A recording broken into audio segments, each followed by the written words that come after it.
play tonight. You think so? Who cares? The Steelers won. That's all the important thing. That's the most important thing about this weekend. That's the most important thing. Oh my God! I've been waiting for this all week. The pie is over. Oh yeah. Oh my God. We made it through the bye. This is like the only thing that keeps me going in life, Steve. Woo! You know what I mean? No, it's usually caffeine. Let's face it. Well, caffeine works too, but let me tell you, you are watching live the Sports Porch, the Sports Porch Pittsburgh, live on Facebook, on LinkedIn, on YouTube, on X. And you're also listening on radio PGH all over the world. And don't forget, right after the show, yes, right after the show, we drop a podcast on the iHeartRadio app, Apple Podcast, Spotify, anywhere you get your freaking podcasts. And I know I like the pirate. And DG is already in the house. Thanks, DG. Everybody wants to talk about them Steelers this week. I'm telling you. Absolutely love it. I'm gonna go over here and just make sure we're live on Radio PGH, and we are. Oh yeah, we're live. Absolutely. We're live now. Yeah. So listen, guys, drop a comment. Nice heavy echo going. Cut the reverb. I wonder if Steve is not muted. Nah, I'm muted now, David. Thanks for the technical director. You got that? Yes, yeah. You got that? All right, cool. Listen, guys, we've got a lot to talk about. You can see our studio in the background.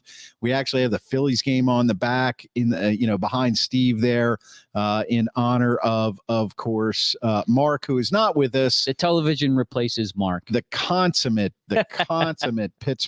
Phillies fan. Sorry, I was going to say the consummate Pittsburgh fan. Well, sometimes when Amy wants him to be, he can be the best Steeler fan around. That's right. And that's why we love Amy so much. We also will take your calls tonight at any time. Lines are open, 412-805-7236.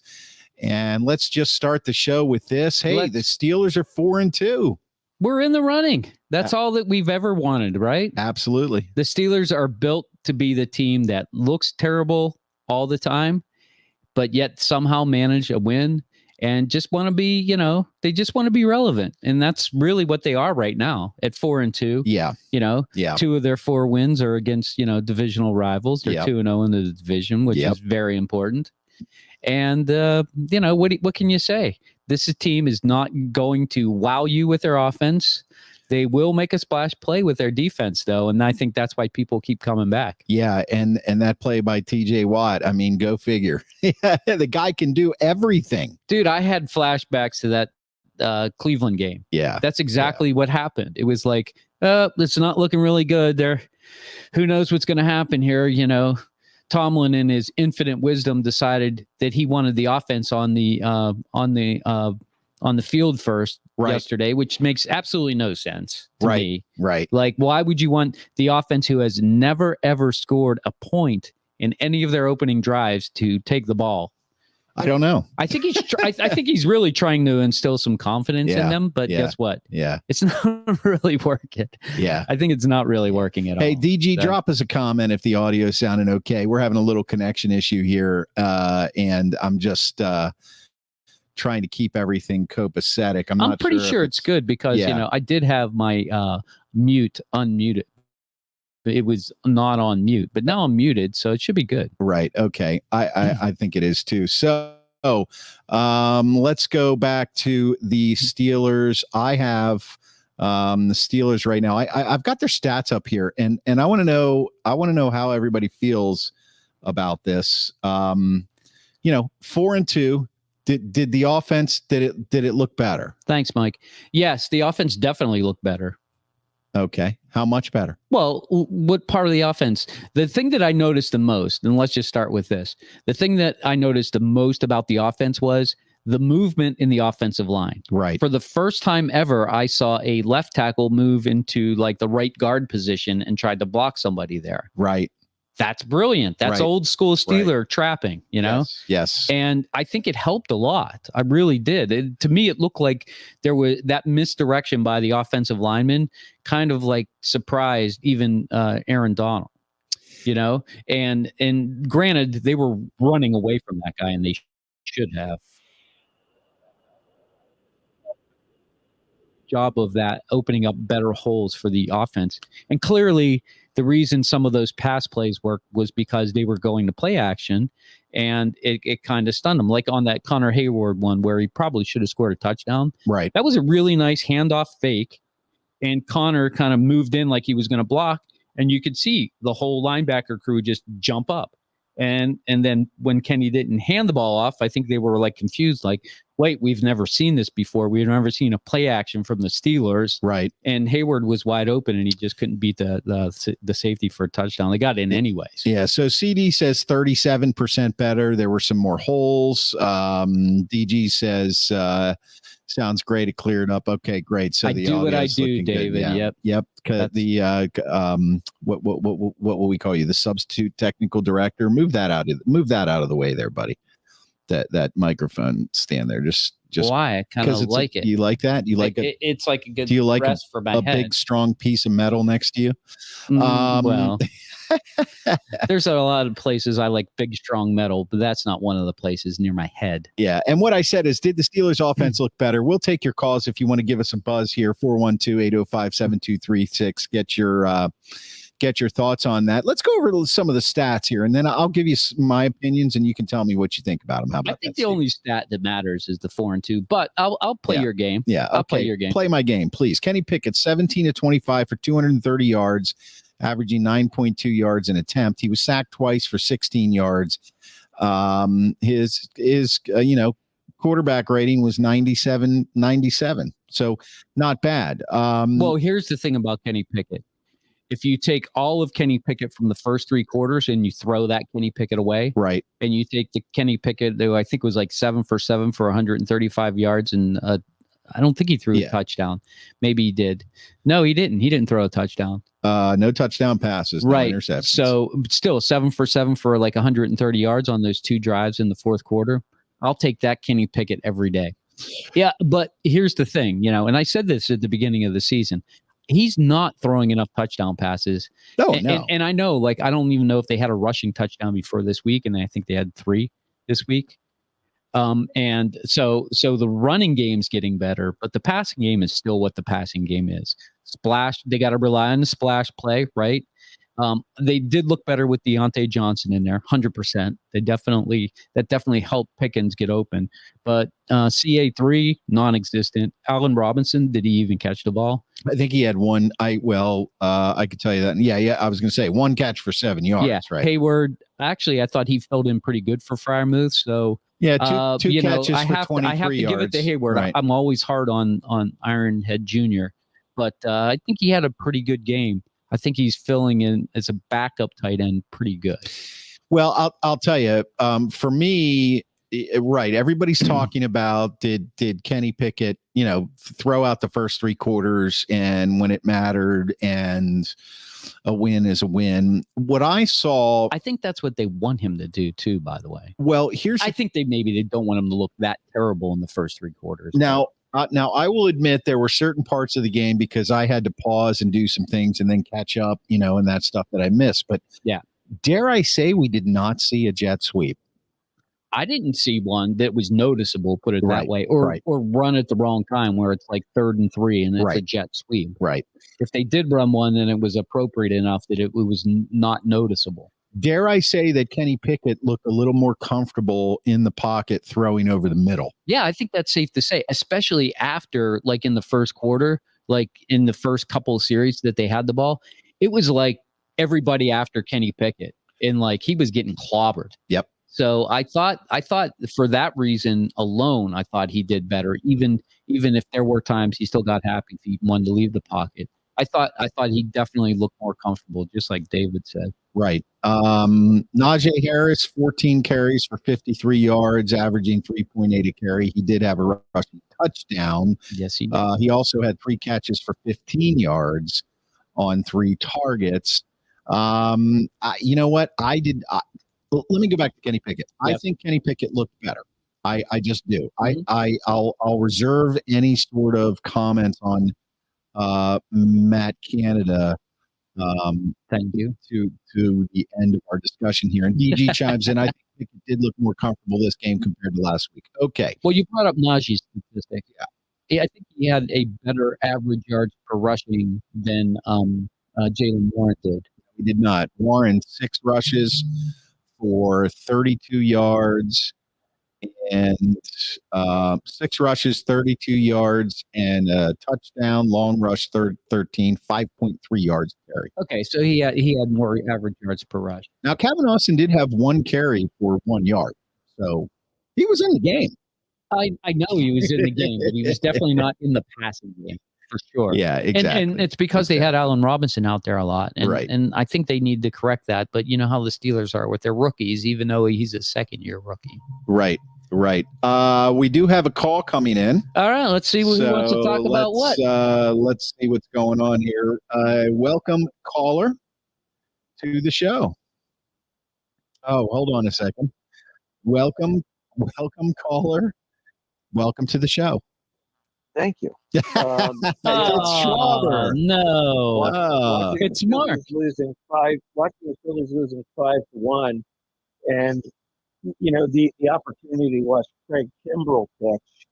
I decided I would spend my time calling in for better or worse. Well, if you were watching live on the social media, you could watch the game and talk to us.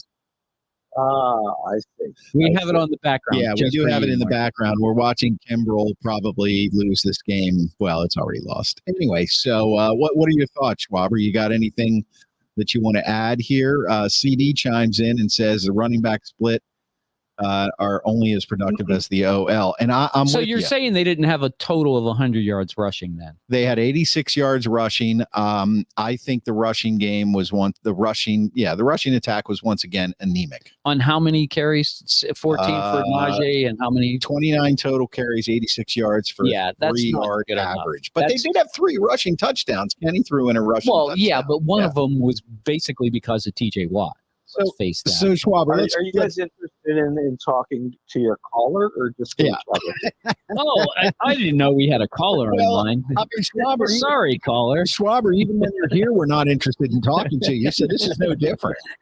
So give us your thoughts. Since the Phillies look like they're going to end up going to a Game 7 here, give us your thoughts. That was a great catch, by the way. My thoughts on the Steelers. It's what can you say? I mean, the bottom line is like, how many games can you win if you got to rely on TJ Watt making a big play in the game? You know what I mean? Like that's kind of like the way I look at this game. It's like TJ Watt makes a great interception, which basically, I mean, gets the Pittsburgh offense sort of going. In the Pittsburgh crowd going. Yeah, when they only have to move the ball 3 yards or whatever it is. Right. Yeah.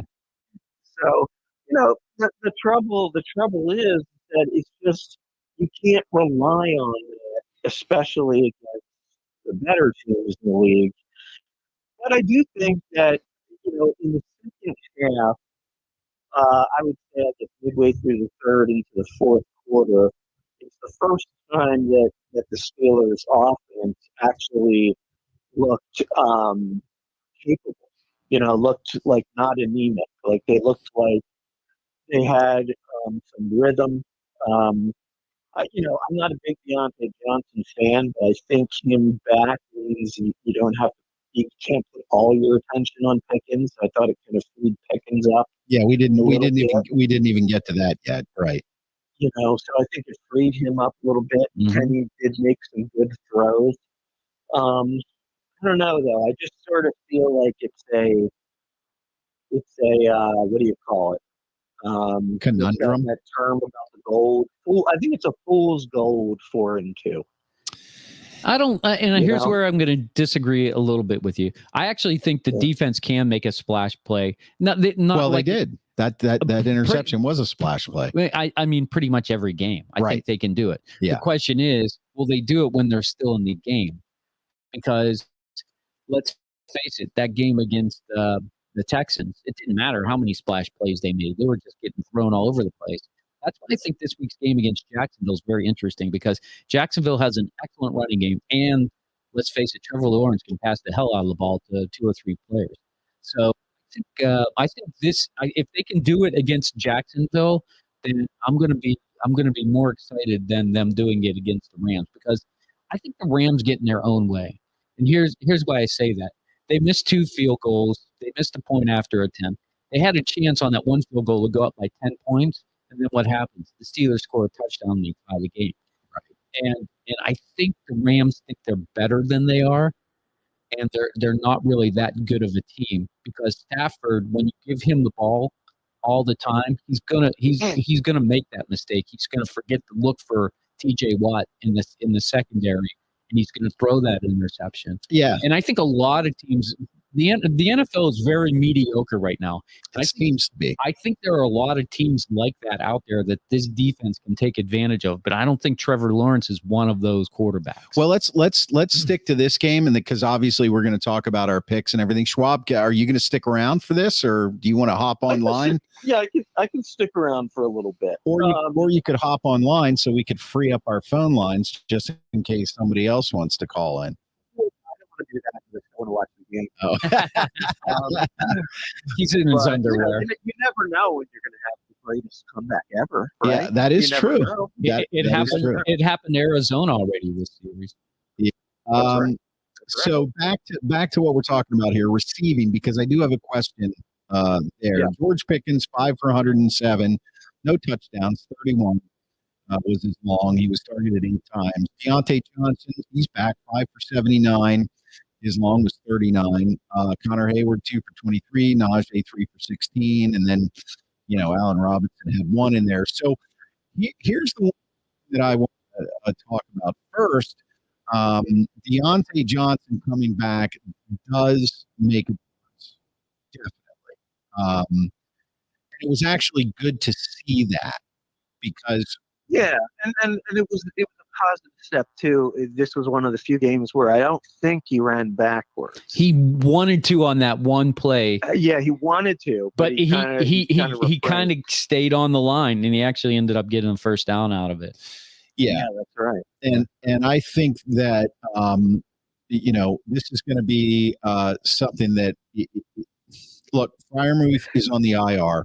Yep. I know they like Connor Hayward as a hybrid tight end. Not good enough. Not good enough.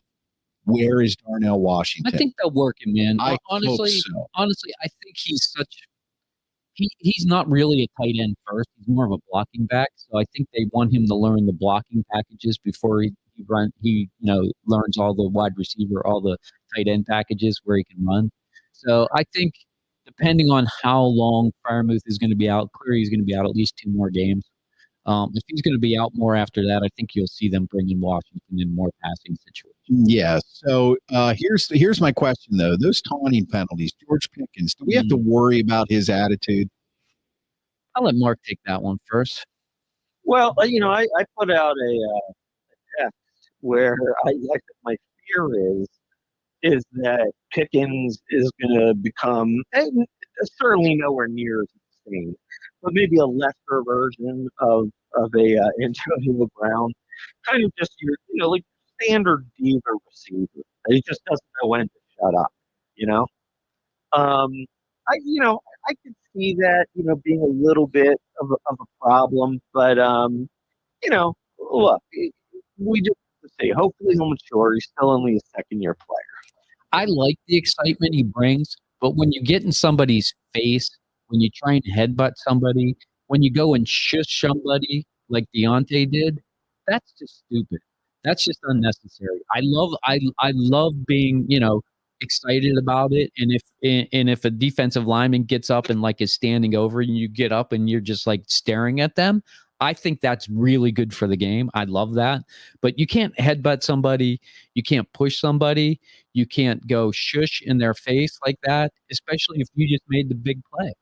Like they got to know where that line is. And if they don't know where that line is, then they got to shut the hell up. And CD says both Deontay and Pickens should get fined for dumbness. DG comes in and says you can't count on every team allowing those back shoulder passes to Pickens. We can talk about that. Kind of predictable. I'd like to smack both Johnson and Pickens for their juvenile tiny nonsense. Yeah. Tomlin yucks it up with him. Yeah, it was hard to tell if he was yucking it up with them or if he was kind of chastising them in like a brotherly way. And I don't like that. I think he needs to chastise them like in their face. Like if you do that again, there's going to be hell to pay for it. And you got to know he's got to be able to tell them what they can do and what they can't do, because I think he does like the passion also. I'm with just about everybody here. I think that as talented as Pickens has shown he is, and he is not mature. And when you look at Pakua Nakua or Hakuna Matata, Pakua, yeah, that kid you can already see he's a rookie, 5th round draft pick. Mm-hmm. He's already got a level of maturity. He's all business on the field. And, there's a lot of people talking about him being really a breakout. He's the real deal. Well, you know what? We'll see next year. Yeah. He's obviously already he's had a great year for a rookie now if he doesn't play another game. So I can definitely see a difference there. And you know what, Mark? I that is my concern, is that, Pickens is already kind of on the me thing and not on the team thing. And he didn't do things that said, "Look at me." But the Claypool thing, the me thing would be getting up and like pointing at yourself and like looking around and being like, "Come on, look how great I am." He doesn't do that. But by the me thing, I don't mean necessarily that. I mean just like getting up and getting in somebody's face. He's thinking about his own emotions and not what's better for the team. And let's face it. Honestly, I think that he thinks his emotions are what's good for the team. And I think Tomlin likes that too. Yeah, and so I think that's what we have to come to terms with here. Like, I think it's okay to have those emotions. I have no problem with that. But what I do have a problem with is the pointing at somebody, the headbutting of somebody, the shushing of somebody. Everybody knows that's going to get you a penalty every time. Like, just don't do that. Don't do it. Just don't do it. It's that simple. I agree. I know that Steelers Nation is probably not going to like what I'm about to say right here, but we're already kind of putting this elite type of status on George Pickens as a receiver, and he hasn't. Other than the fact that he can make some pretty ridiculous catches, there's nothing elite about this guy until he starts putting up the numbers, and until he starts winning games. And until he starts doing this on a consistent basis. And I just think that he feels like he's believing the hype. He's starting to believe his own, the press. And that to me is a problem. That could end up being a problem. Look, game. And I think the other problem is, and CD brings it up, is that he went to Georgia. Georgia's top-notch school, so he was highly recruited. Right. He's been catered to basically since high school, and he was the best high school player in his state, right? Right. So I think this is just who the Steelers decide to pick now. That's the talent they're going after. And I have no problem with that, but I think as a head coach, I think Coach T's got to do something to say, you're in the NFL now. You can be emotional. You can do these things, but you can't do this. Right. You can't get penalties. You can go out and catch the ball for 35 yards, but you can't then get 15 yards of it back because you're so excited that you made a mistake. Yeah. And he needs to be able to tell them where that is. And as long as that happens, I'm absolutely fine with the emotion. I love it. Now, if I start seeing things on social media, if I start, seeing hats with their names on it and stuff like that, and they're calling more attention to themselves because they think they're a superstar, I'll change my mind.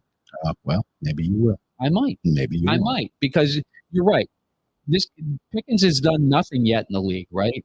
Neither is Pakua and Nakua, except for, broke some rookie records, with the first 3 games. Right. But that's the way their offense is. That's not ever going to be the way the Steelers. They're never going to have a rookie wide receiver come out and break records for how many catches they're going to get in the first 5 games of their career. Yeah. So I think you just have to accept that the Steelers are this team now. They do like to draft divas, right? Right. And they need to have a coach that keeps it under control so it doesn't hurt the team. Right. Right. That's it. Yep. I just hope that somewhere in that locker room back there, because of course we only see what they want us to see. So yeah, you see Tom. I saw Tomlin not giving him business, but talking to him, and you know what Tomlin was saying. You can't do that. You got to keep your head about you. You just made a great catch. You got us 18 yards. You lost us 15, and the next time that happens, it could take back a score. It could take that kind of stuff. But I hope in the locker room some other player is pulling him aside. So I agree with you there, and I don't know who that somebody would be, though. I don't know right now. Yeah, and they said that's why they went to get Allen Robinson to be that guy, that mentor. Right. I don't think he's doing it. Well, you don't know what he's doing in the locker room. That's true. He's not doing anything on the field. We already know that. CD is like Plex because there was a comment about shooting. CD said shooting yourself in the leg at a nightclub, right? Plex, Santonio, AB, Le'Veon, Claypool, right? They seem to have a history of having these players that kind of get into this whole me thing, and then and that's been kind of a knock on Tomlin for a long time. He's too much of a player's coach. That's who he drafts. He likes players like that. I'm telling you, this is his history. Yeah. Like, you want to talk about Tomlin's history? These are the types of players that he brings in. Yep. And that's just the way it is. All right. So on defense, Minkah Fitzpatrick led the defense with 11 tackles, 6 solo. You had Ogunjobi with the sack. Nick Herbig got his first sack. That was fun to see. Mm-hmm. Of course, TJ Watt. TJ Watt actually had no sacks. No, he didn't. He only had 1 tackle, but he did get that big interception. So I think overall the defense played the way they should play. And the way we expected them to play. And Matt Stafford was 14-29 for 231 yards, 1 TD in that interception. But here's the interesting thing. I think in the fourth quarter, he did not complete a pass. Wow. I think Matt Stafford was over in the fourth quarter. So, yeah. So this is such a tough thing right now because it's like you said, Schwaber, fool's gold, 4-2, but they are 4-2. Well, that's they why. are. Although I guess the reason why I'm more inclined to say fool's gold is now I think Steve is going to disagree with me here, but I think after watching this weekend, pretty clear that the Ravens are the best team in the division. They just demolished a good 5-1 Lions team. And let's face it, I mean, they dropped like 5 touchdown passes against the Steelers. True. Now, they still did drop them, okay? Yeah, but you know what? What's the bottom line is I have a lot more trust and faith in Lamar Jackson, quarterback in that team, than I do Kenny Pickett, quarterback in this team. No, for sure. I mean, who's the guy who told you since the beginning of the season that I think Baltimore is going to be the team to beat? In this Always division? Singing his own praise. And I agree with you. I think as long as he can remain healthy, and it looks like he's only running whenever he has to run, and I think that will help his health. I think I agree with you. I think Baltimore is. But one thing about the drop passes, I know everybody's like, well, they just dropped the passes. You know why people drop passes? I know why I dropped passes when I was playing. It was because you're scared to death about getting your ass beat. And that's what this defense does. Yeah, true. That's what this defense does. Yeah. It hits you so hard that you're not really thinking about, getting that ball in your hands and pulling it in. You're thinking about, oh, shit, somebody's going to hit me. I'm going to get hit. And they drop the ball. And it happened to Cooper Kupp. It never happens to Cooper Kupp. That guy had 2 drops, and he never has drops. I'm just telling you, it's by design. It's not just luck. Dropping the ball has nothing to do with luck. It has to do with how hard your defense is playing. Well, I think it's a little bit of both. I mean, I think sometimes it's luck, and sometimes the guy just drops a pass. This is true. This is true. Playing secondary is tough, but Wallace seems to do a lot of chasing from behind. Joey Jr. could use some tackling technique. So there you go. There was that knock on Joey Porter, and we did see a little bit of that. But I thought was good. Hey, at least he's trying to tackle. He's there to make the tackle, like Patrick Peterson and Mr. Wallace, who aren't anywhere near tackling. That's right. I was going to say they're always catching up. I think our secondary. Listen, it doesn't matter how many yards this is where a dub comes in. It doesn't matter how many yards Cooper Kupp did or didn't catch, how many catches Nakua had or whatever. They lost the game, when the chips fell down. And so my bottom line for this, and then we're going to get to our NFL picks. Okay. So my bottom line for this game is this. The Steelers looked better. The offense looked like there was a little bit more creative play calling. Kenny was throwing over the middle. They're still missing the running game. I don't care what anybody. I'm sick of this. Like Najee was running pretty good. No, he wasn't. Okay, listen, guys. Najee Harris is not the answer. I'm sorry. And Broderick Jones, I don't care. Kenny was only sacked twice. Broderick Jones needs to be in the lineup. It was good to see that Joey Porter got more playing time. I think he got more playing time because they had those two receivers that were just ridiculous. That's what all the experts are saying. Right. That's why. So when are we going to see more of him? I mean, the only way that kid's going to learn how to tackle right is to get out there and have to tackle somebody full speed all the time and understand what it's about. The defense looked the way the defense was supposed to look. The Rams didn't really have a running game, but they did rush for 135 yards. I know. That's what's amazing to me about teams. They just get away from the run with the Steelers. And it's because they feel like they can exploit that Wallace situation, right? And they can at times. But you need to run more if you want to beat the Steelers. And that's why I think, having Travis Etienne in there this week, it could be a big problem for the Steelers because Jacksonville will run with Travis Etienne 100%. Yeah, because he's a real running back. Yeah. Yeah. So, right. And by the way, you're a little off base with Najee. Najee and the other running back, Jalen Warren. Yeah. They're on running back by committee. This is what the Steelers' running game is. I know. They just need to run Warren more. I think they just need to run him as much as they run Najee. And if they do that, things will be fine. Then they'll have 15 runs apiece. They'll get over 100 yards. It's just that when the offense doesn't get, they don't make the third downs. They just don't have enough time to be able to do it. They did that's why we like those drives so much in the fourth quarter. Yeah, because they were sustained. Yep. They could run, they could pass. They could pass, they could run. They could run, pass. They could pass, run. It didn't really matter. They were able to mix it up and get things done. Could you go back and say all of that 3 times fast? Run, pass, pass, run. They can run, pass, run. Thank you, Mark. Thank you. Thank you.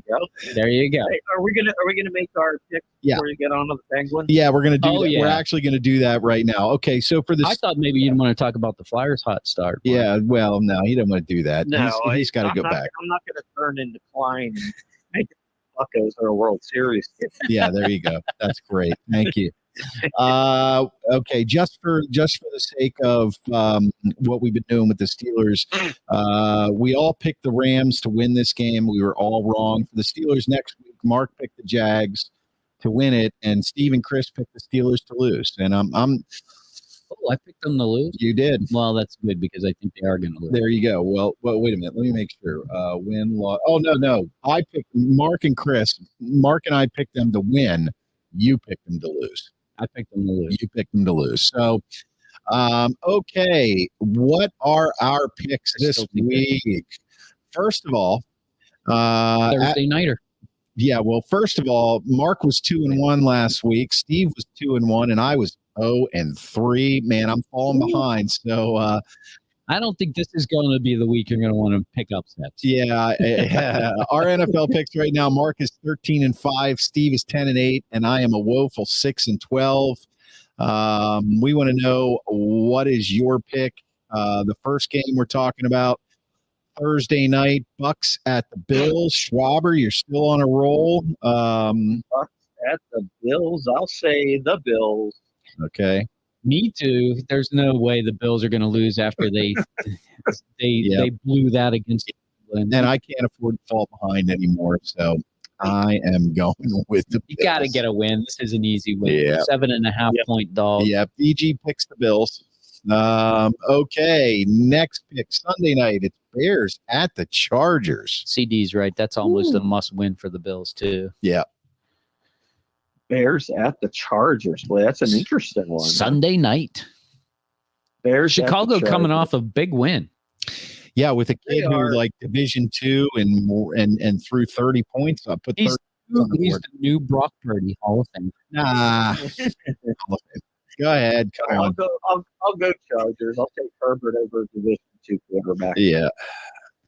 I'm just going to go contrary here. I'm going to go with Chicago. I don't think they're going to win because I have the Chargers as actually making the wild card this year, and they got to win in Chicago. Yeah. But I'm going to try and make up ground here. Yeah. I'm going to go with Chai.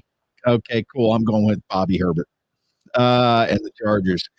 Now, here's the game we picked, Schwaber, because we think you would have agreed with us Well, anyway. I'm actually kind of hoping the coach gets canned. Maybe the Steelers can pick him up and run their offense. There you go. Bengals at 49ers. Bengals at 49ers. At 49ers. Interesting. Yep. Interesting. And we're going to see tonight if CMC is actually going to be able to play at full speed. Even half speed, he's better than most running backs. I'm going to go 49ers. Oh. Yeah, I don't think that, even though Cincinnati's kind of come on of late, I don't. It's been a little. The games have been pretty close. It's not like they're blowing anybody away. I don't know. I just see 49ers as a much better team. I don't think the Bengals are. If they get in the playoffs, it'll be by a wild card. I don't think it good this year, so I'm taking 49ers. Well, and I picked this to get the wild card spot. I'm taking the Bengals over Brock Purdy. Ooh, this is a tough one for Come me. on, it's your buddy Joe Burrow. I'm either going to pick up a game on Mark or pick up a game on Steve. I'd go for me because you're already picking up a game on me. You could get 2 games. Yeah, this is tough. I'm going with the 49ers. It's in San Francisco. So I got to go with the 49ers. I think Cincinnati's already out there. I think they spent their bye week out in San Francisco. Yeah, well, that's not gonna. That's not gonna. To get acclimated to that West Coast atmosphere. Yeah, 49ers. All right, fellas, I'm gonna get off the horn for your hockey update. Okay, guys? Well, thank All you, right, thank you Schwaba. for being here, Grant Schwabini. We'll talk to you soon. You got it. Good luck All in right, Game 7. Bye. Thank you. Well, that was fun. Man, he was a long-winded caller. We gotta make those calls. I've shorter. actually got to take better control of the whole situation. I think. Yeah. He's like, let me just call in. We tried to filibuster him, but he wasn't having any of that. I know. And meanwhile, it's the bottom of the 9th, and there's, what did he want to do? Watch the Phillies finally lose? No, he just didn't want to watch Kimbrel pitch. Yeah, that's right. That's right. Okay, something we're going to talk about right now, which is this: Hockey Jesus is back. I'm back. Hockey Jesus preaches on the podcast after every single Pens. After what is going on with the banners? I like that. Bengals at 49. Yeah, there we go. Yeah, there you go. So, Hockey Jesus preaches on the podcast after every single Penguins game on the iHeartRadio app or anywhere you get your podcasts. Listen, it's the Sports Porch podcast on the iHeartRadio app, Apple Podcasts, Spotify. So after every game, we drop that podcast and you can hear Hockey Jesus preaching. Got the music and everything. And we're going to invite you to preach with him at 412-805-7236. And HJ, this is your gig, man. This is your gig. Now, they did lose to Detroit, which, I mean, why? Well, you can't lose to Detroit. Well, Detroit's actually off to a pretty good start. They got look, it doesn't matter who they play against right now, honestly. 2-3. They're 2-3. I know they're 2-3. No loser points. They haven't played an overtime game yet. Thank God, because I hate that loser point so much. I absolutely hate it. I'm so glad there aren't any. I think they're going to be a lot less overtime games. I think last year they had like 11. which was near the tops in the league. It's just because the way they play, they're either going to be ahead by a lot of goals or down by a lot of goals. This is just who the identity is. And why did they lose against Detroit? It was because they thought that they could skate with some of these young kids, and they just can't. They can't do it. And really, what happened there was the middle period. It was like 4-1 at the end of that period, and then they came back and they made a valiant effort. Actually, probably had a chance to tie the game, but there was this offside that everybody thought the puck wasn't offside, blah, blah, blah. But it doesn't matter. By that time, the game was already over. Right. I said at the beginning of the season, I think they are going to struggle out of the gate. Now, you were right. I still think they're going to struggle. And part of the reason they're struggling now is they can't figure out their power play. It's like when you draft a lot of really good talent and you have a lot of really good talent and everybody wants to be on the ice. And you only need like 3 people on the ice, and they have 5 people on the ice who all want to touch the puck. It's too much. You need people on the ice who will distribute the puck to those who can shoot it into the net. So isn't that the whole point of hockey? No matter what. It is. But when you have 5 people who all want to hold the puck, they all want to be close to the puck. They don't want to be in the position that puts them in a better place to score. Okay. And Sully's, the way he's running the power play now is they have this stupid ass rotation where it's like, well, if the puck goes this way, then you rotate to this side and you go to this side and you go to this side, and everybody's playing every position and nobody knows what the fuck they're doing. Yeah. So they need to stick in their positions. They need to get the puck back to Carlson, who's the playmaker, and let him decide who he wants to pass the puck to. Okay. It's really that simple. They just need to simplify the game. Right. And it's look, 5 games in. So that's right. So I'm not even going to get excited till about 10 games in. Right. I only looked at the standings today because I had to heard the Flyers were at the top, and I had to make sure that was 3-1. It's 3-1, not 4-1. Yeah, they're 3-1. I said 4-1, but they're only 3-1. Yeah. And they actually lost their last game. But the Pens have Dallas and Colorado coming in this week. Yep. They're really good teams in the West, but last year they played really well against teams in the West because teams in the West like to skate. They don't like to play a physical game. Right. So I think that helps.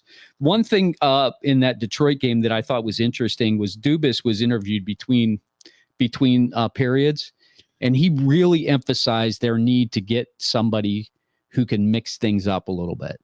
And that means they need to get more physical. And I think he's looking for somebody to play on the 3rd or 4th line who's going to bring some physicality. I hate that word. Yeah. Going to bring some physicality to the game, not in the form of fighting, because I think personally the hockey Jesus here thinks that fighting is stupid. There's no room for violence, but I love. Oh, it's hockey. There's plenty of room for violence. Come on, that's why half the fans go to watch fights. Well, that is true. Yeah. But I mean don't go violence in the form of a great cross. Don't go all check is different than violence in the way of running somebody over because they have got the puck. Don't go all peaceful on me here, hockey Jesus. Peaceful Jesus. Because see, look, we all know you like the violent Jesus. I mean, well, the Jesus that overturned the tables in the tabernacle. If you think of it, your title, hockey Jesus, is almost like an oxymoron. Hey, did you like my logo? I put the logo up. I did like your logo. Yeah. We're gonna toy with that a little bit. DG says, and that's what they need to do: shoot the damn puck. And he also says Gino is looking good. How do you feel about that? Gino is off to a hot start, and thank God for that, because him and Riley Smith got some synergy going on like it ain't no tomorrow. Like they've been playing for a while together, and I think that's because Riley Smith is a really good player. Right. The same thing is happening with Carlson and Pettersson. Those two play really well together. The pair that is not doing it so well is Graves and Letang. They are struggling to find each other in the defensive zone. When Graves is, going in, Letang's going in, and it's causing nobody to come back, or you got to send your forwards back to cover for both of them. Bad. That's bad. That they got to figure that out. So I think they need to figure that out. They absolutely need to figure out the power play. And I actually think playing against Dallas in Colorado, even though they're really good teams right now, I think it'll actually be really good for them. I think they'll find their game. The other thing is in the last game, they finally found a 3rd line identity. Zahorna came in. They sent Harkins on waivers down. Right. Nobody claimed him on waivers, so that means he goes down to the baby pens. Right. I don't think you'll see him back, honestly. I think Dubas thought he was going to be that physical presence. Nope, he wasn't. Not only that, he couldn't finish, and he was a bad fit on that third line. Zahorna, I think, is a great fit on that line. So they just need to get some. They need to get some forechecking going with that fourth line with the Chari and I'm whoever the hell that other guy is. Two guys' name. Nieto, sorry. Hey, they're all new on the bottom six now, so it's just like Nieto and Achari. And I don't. By the way, I did a hot take on this. I actually think Lars Eller needs to move down to the bottom line, get Carter to sit a little bit. I think Carter and Eller need to periodically just take a night off because it's a long season. And the less we see of those two, I think the better. I actually been watching Lars Eller on the penalty kill. I don't think he's a very good penalty killer either. No. He's good in the defensive zone taking draws, which is good because you want to win the draw. But I think defensively, positionally, he looks like he's always like not in the box. And the idea when you're killing a penalty is you got four guys kind of in the box and you kind of switch around. And that's when you want to switch around, not when you have the puck. And he always looks like he's leaving a lane open and he doesn't really chase the puck really well. So I'm down on Lars Eller right now, but it's a long season. Like you said, we're only 5 games in. I'm going to give my analysis a little bit better after we get 10, 20 games in. I'll absolutely know what this team is about 100%. So I would say probably by Thanksgiving, you'll know if this team's gonna be able to pull it together or not. Well, sure. we trust in you, Hockey Jesus. That's why I'm here. Hockey Jesus. Right now, the Hockey Jesus says don't panic. They'll probably be the next time we talk. Let's see. I'm actually going to the Saturday night game. Actually, when we talk next, they'll be playing that Monday night. So maybe I'll be doing this from home. Maybe not. Well, you can work that out later. It's no big deal. Wait, is that Halloween? No, Halloween's on Tuesday. Whatever. We'll have our masks on because nobody wants to look at these ugly bugs. I feel like it's Halloween right now around my place. So what else? What else are you gonna do? A little too spooky what else for are you gonna do? We got a comment coming in here from DG. Did you see Gino take a cross check in the back that knocked him down the other night? I was surprised that Gino didn't retaliate because he usually ends up in the box. Well, Gino actually.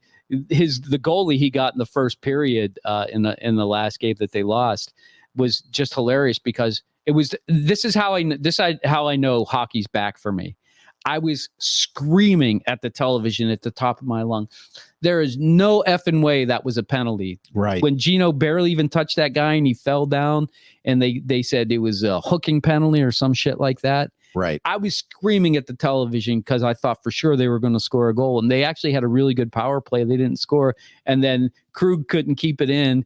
The puck comes to Gino right out of the box and he scores that goal. I thought that was just sweet justice. I just love that so much. And the thing is, like, Gino was still pissed when he did it. So when he scored, he wasn't smiling. He was just, you could tell he had that look on his face like he wanted to kill somebody, but instead he put the puck in the back of the net. And that's good Gino right there. When good Gino's going, that's him. He plays with passion. He channels his energy into his game and he scores goals. And that's what I love about him. But you're right. When he's the bad Gino, he takes a cross check in the back. He goes and just whacks that guy with his stick back, maybe even breaks his stick, maybe even breaks the guy's leg, and then he's out for 2 or 3 games. And he can't get it back. Like, he doesn't get it back real easily. So yeah, that's how you know good Gino versus bad Gino. So when you hear me talking about good Gino, bad Gino, that's exactly who he is. And as you're saying this, I'm looking over your shoulder at the Phillies have lost and the Diamondbacks have forced a Game 7. And I see Pedro Martinez and I'm thinking good Pedro versus bad Pedro. Listen, back in the day, it was always bad Pedro. Oh yeah, he was always throwing at people's heads. I know. Now he's like he's like fat and happy and smiling because he's getting just as much money to sit there and say, I pitched good. I pitched when good. I this pitched guy is in the good. ALCS. This is what had happened. And if I could only get a gig, like, look, if any of you out there know of somebody who's willing to give a guy like me an easy gig like that, I am your man. I'm just telling you. Yeah, so this week there's a lot of hockey. Last week, not so much. This week, the number of games are picking up. So Means less sleep for the hockey Jesus. And I got one more thing. Yes, one more thing. We were going to talk about favorite movie quotes. Oh yeah, that's right. So I'm putting you on the spot. Here's one of mine. Okay. I love the smell of napalm in the morning. Oh yeah, that's easy. Classic. What's that from? It's from Apocalypse Now. Apocalypse Now. Who said it? The general, but I don't remember Robert his Duvall. name. Duvall, yeah. Robert Duvall. I love the smell of napalm in the morning. Yeah. You smell that, boys? Love the smell. You smell that, boys? Morning. That's victory. I love the smell of napalm in the morning. What about you? You got one? I don't have one. Come on, man. If you can dodge a wrench, you can dodge a ball. What's that from? Dodgeball. Oh, that's greght. Yeah. Guess who said it? Your buddy. Vince Vaughn? No, my buddy. Wait, whoa, my buddy. I don't. Rip Torn. A Rip. Oh, yeah. he was in the wheelchair. That's right. If you could dodge a wrench, Patches O'Houlihan. Yeah, there you go. Gotta end on Patches. Gotta end on Patches. You got it, baby. Hey, listen, guys, thanks for watching the Sports Porch on social media live right now on Facebook, LinkedIn, Twitter, YouTube, X, whatever you want to call it, all over the world. And for listening on Radio PGH at radiopgh.com. And we're going to drop the podcast. Actually, I am going to drop the podcast right now, right after the show. Leave the gun. On the iHeartRadio app, Apple Podcasts, Spotify, anywhere. Leave the gun, take the cannoli. Yeah, I love that one. That's I want to say casino, but no, that's it's not. Right. It's Goodfellas. Goodfellas, yes. Yeah. Anyway, dropping the podcast right after show on the iHeartRadio app, Apple Podcasts, Spotify, or anywhere you get your freaking podcasts. And you can always subscribe it, and please leave us a review. We would love it. We will catch you next week. I am your technical director, and I am out.